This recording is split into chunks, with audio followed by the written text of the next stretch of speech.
حضرت علی سے کسی نے پوچھا، یا علی آپ کی زندگی میں کوئی ایسی حسرت جو رہ گئی ہو؟ تب حضرت علی نے فرمایا، دو حسرتیں رہ گئیں، ایک کہ جتنا مجھے علم تھا کسی نے پوچھا نہیں، دوسرا جتنا میں سخی تھا اتنا کسی نے مانگا نہیں۔ آپ نے فرمایا، زندگی کے 3 سنہری اصول ہمیشہ یاد رکھو۔ ایک، اس سے ضرور معافی مانگو جسے تم چاہتے ہو، دوسرا اسے مت چھوڑو جو تمہیں چاہتا ہے، تیسرا اس سے کچھ نہ چھپاؤ جس پر تم اعتبار کرتے ہو۔ آپ نے فرمایا، دوست سے سنبھل کے دوستی کرو، ہو سکتا ہے وہ کسی دن تمہارا دشمن بن جائے، اور دشمن سے سنبھل کے دشمنی کرو، ہو سکتا ہے وہ کسی دن تمہارا دوست بن جائے۔ زبان کا وزن بہت ہی ہلکا ہوتا ہے، مگر بہت کم لوگ اسے سنبھال پاتے ہیں۔ آپ نے فرمایا، جسم ایک دکان ہے اور زبان اس کا تالا، جب تالا کھلتا ہے تو معلوم ہوتا ہے کہ دکان سونے کی ہے یا لوہے کی۔ زندگی تیز ہواؤں کی مانند ہے، جس نے اس کی آندھیاں برداشت کر لیں وہ کبھی غم کی گھٹا نہیں دیکھتا، سرسبز و شاداب باغ دیکھتا ہے۔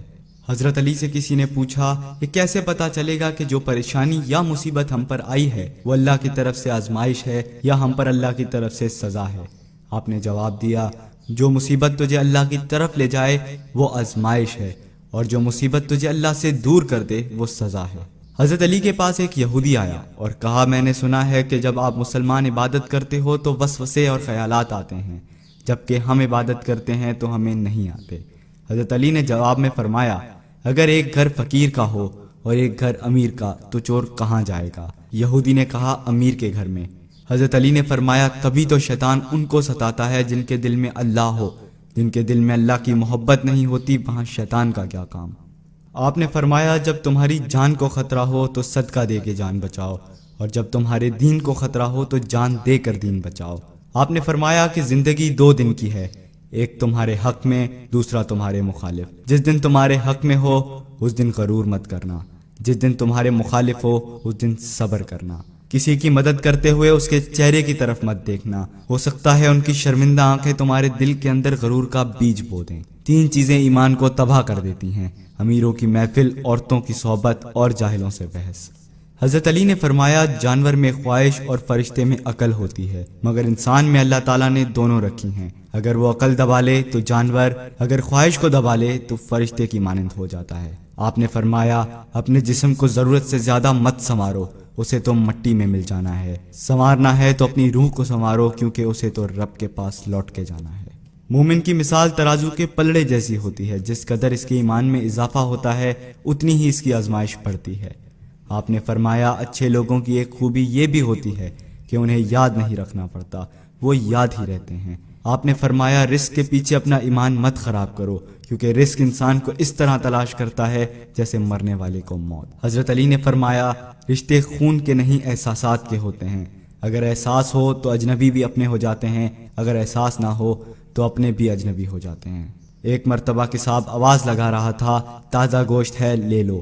وہاں سے حضرت علی کا گزر ہوا، کساب نے آپ سے کہا، تازہ گوشت ہے لے جائیں۔ حضرت علی نے فرمایا، آج میری جیب اجازت نہیں دیتی۔ کساب نے بولا، میں آپ سے ادھار کر سکتا ہوں۔ اس سے آپ نے ایک بہت حکمت سے لبریز جملہ ارشاد فرمایا۔ آپ نے فرمایا، یہ ادھار میں کیوں نہ اپنے پیٹ سے کر لوں، جس کو میں جنت میں اس سے بہتر غذا کھلا سکتا ہوں۔ حضرت علی نے فرمایا، لفظ انسان کے غلام ہوتے ہیں مگر صرف بولنے سے پہلے تک، بولنے کے بعد انسان اپنے لفظوں کا غلام ہو جاتا ہے۔ آپ نے فرمایا، کوئی تمہارا دل دکھائے تو ناراض مت ہونا، کیونکہ قدرت کا قانون ہے، جس درخت کا پھل زیادہ میٹھا ہوتا ہے لوگ پتھر بھی اسی کو مارتے ہیں۔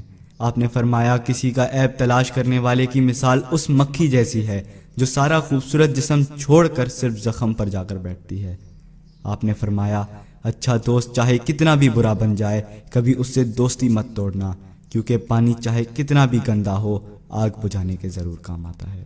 آپ نے فرمایا، زندگی کے ہر موڑ پر صلح کرنا سیکھو، کیونکہ جھکتا وہی ہے جس میں جان ہوتی ہے، اکڑنا تو مردے کی پہچان ہوتی ہے۔ دوست ہو یا پرندہ دونوں کو آزاد چھوڑ دو، اگر لوٹ آیا تو تمہارا، نہ لوٹ کر آیا تو تمہارا وہ کبھی تھا ہی نہیں۔ بادشاہ نے وزیر کو انگوٹھی دی اور کہا، اس پر کوئی ایسا فقرہ لکھوا لاؤ جسے میں خوشی میں پڑھوں تو اداس ہو جاؤں اور غم میں پڑھوں تو خوش ہو جاؤں۔ وزیر گیا اور انگوٹھی پہ یہ لکھوا لایا کہ یہ وقت بھی گزر جائے گا۔